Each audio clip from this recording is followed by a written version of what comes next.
Nah, di sini bagian dashboard ini berfungsi untuk menampilkan parameter-parameter yang sudah terbaca, yaitu yang bagian atas ini ada 1 aktif, berarti ada device 1 yang aktif, terus total device 3. Nah, di sini ada suhu ini bisa membaca kita menggunakan sensor DHT22 atau DHT11, terus kelembapan juga, terus total api ini atau API key atau token untuk keamanan setiap device-nya. Terus belum dipakai ini ada 1, artinya ada 1 API key atau tokennya ini belum dipakai di device-nya. Terus bagian bawahnya ada parameter suhu dan kelembapan. Terus bagian pertama kita mengarah ke setting. Nah, setting ini ada pengguna ini, manajemen pengguna ini bisa menambahkan tambah pengguna baru ya, terkait dengan nama, username sama passwordnya.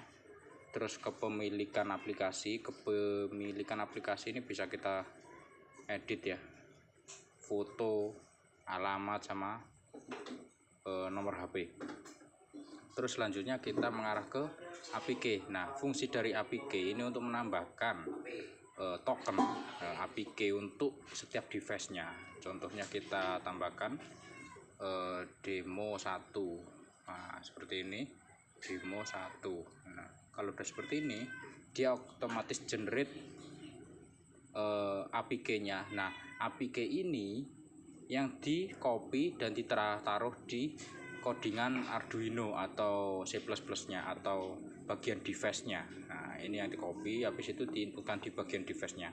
Terus ini ada jadwal. Nah, fungsi dari jadwal ini bisa menambahkan jadwal sampai 3 periode setiap relay-nya.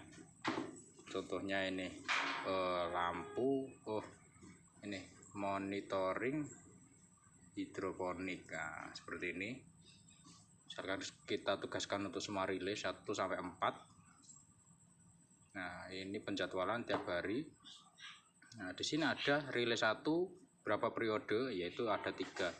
On dan off-nya jam berapa. Nah, begitupun relay 2, 3 dan 4 seperti itu.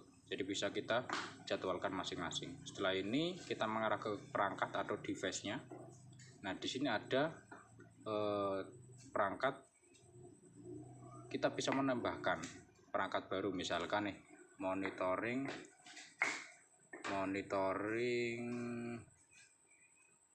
hidroponik. Nah, seperti ini.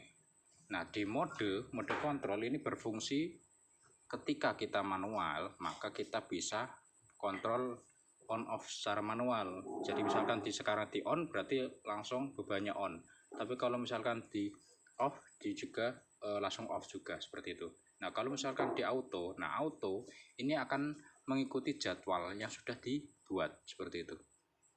Yang di bagian menu penjadwalan tadi, yang 3 periode. Terus bawahnya ada device name, ini nggak wajib ya, opsional. Terus tipe perangkat. Nah, ini untuk ini aset kita, catatan kita lah, hanya catatan aja kali ya ini. Aset kita itu berupa device apa, seperti itu. Terus API key. Nah, dari pembuatan API key tadi, misalkan tadi kan buat kita demo 1 ya, kita demo 1, kita pilih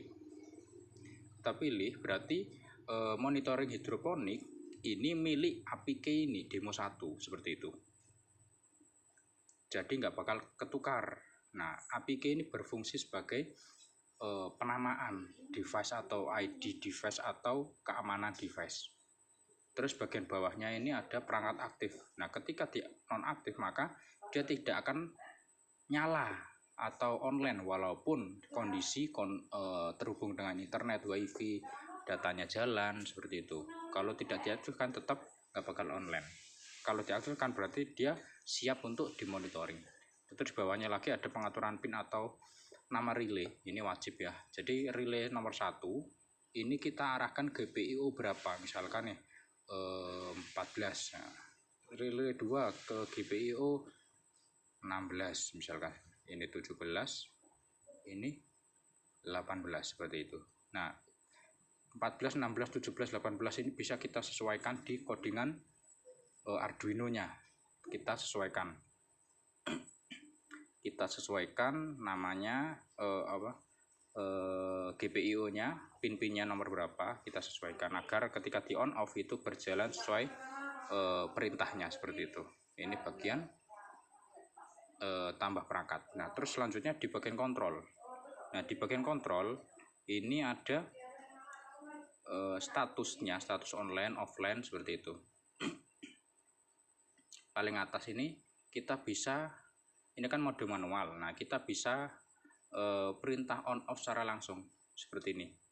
Maka di device-nya itu akan mati dan nyala sesuai perintah kita. Tapi kalau misalkan di kita auto, nah ketika auto maka ini mengikuti penjadwalan tadi yang sudah kita buat 3 periode tadi. Kita klik, ya kan, nggak bisa karena ini settingan auto, jam berapa mati nyala mati, seperti itu.